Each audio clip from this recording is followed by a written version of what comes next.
hadafka ugu muhiimsan oo Kenya u imaado wuxuu ahaa in aan korsado aqoonteeda waxaa jiro laba hadaf oo ugu waaweyn midka hore wuxuu ahaa in aan ku guuleysto barnaamij training ah oo ay bixiso Yali institution ama Young African Leadership Institution qayb galaan ku dhawaad 16 wadan oo Afrikaan ah kaasi oo loogu gun leeyahay in lagu siiyo ama lagu tababaro wadan walba qofkii uu ku guuleysto ama xul ay u arkaan in shib iyo sida uu bulshadiisa wax ugu qaban lahaa haddii noqon lahayd ganacsi haddii noqon lahayd arrimaha waxa la xiriiro bulshada adeegisteeda iyo haddii noqon lahayd dhanka dawladda intaba run ahaantii waa barnaamij aad u muhiim ah oo qof walba oo ku guuleysto uu dareemayo faa'iidada ay u leedahay waxaan rajeynayaa cilmiga aan ka soo kororsaday iyo waayo aragnimada inaan idinkula soo laabto bulshada Soomaaliyeed hadafka kale oo aan meeshan u imaado ayadana wuxuu ahaa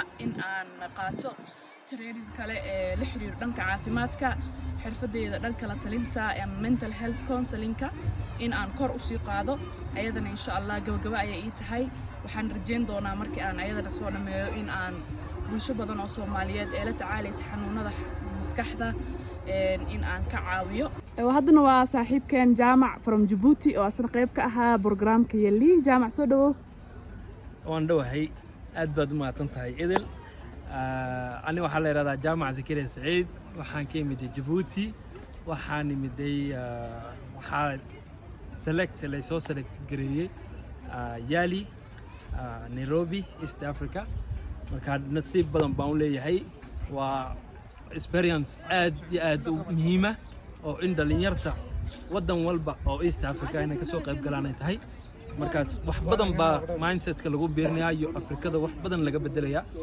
markaas waxaan nigula talinayaa dhammaan East Africa dhalinyarta inay apply gareeyaan ay ku celiyaan waayo mar baa la dooran doonaa Djibouti ban kimidé je parle français donc je vais maintenant vous expliquer en français donc je m'appelle Jamal Zakaria je suis venu de Djibouti et je suis honoré de participer au East Africa programme Yali qui a été fondé par le président Obama et qui profite à la majorité des jeunes qui habitent dans l'East Africa. Donc je vous accorde d'appeler de candidater sur ce programme. Bye. Good afternoon, everyone.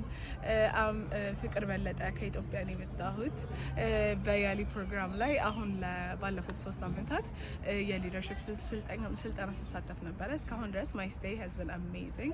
It's been really nice and I've met a lot of people ከተለያዩ ሀገራቶች እና ሁሉም የተለያየ leadership experience ያላቸው ናቸው. It's a really nice experience, so I suggest you guys come. Thank you. Bye. It's okay, Susie. Hello everyone, I am Suzanne Noor from Sudan. عايزة أحفزكم كلكم إنكم تجوا يالي. It's a leadership program في كينيا ل4 أسابيع. مهم شديد لتطوير مهاراتكم الشخصية والعلمية وشكرا. Hello, how are you? I'm Ariel from Burundi. I'm here in Nairobi. I'm enjoying the life and also I'm having great learnings from Yali program. I'm in a call to 50 and I was able to meet different people from different countries.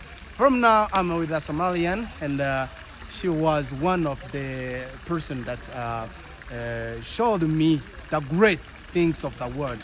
She's actually now teaching me how I can manage my different social medias, and now I've learned many things in Yali.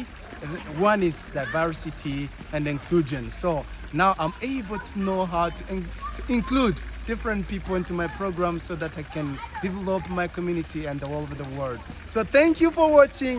So for the next, and keep on following this YouTube channel for my friend. Thank you.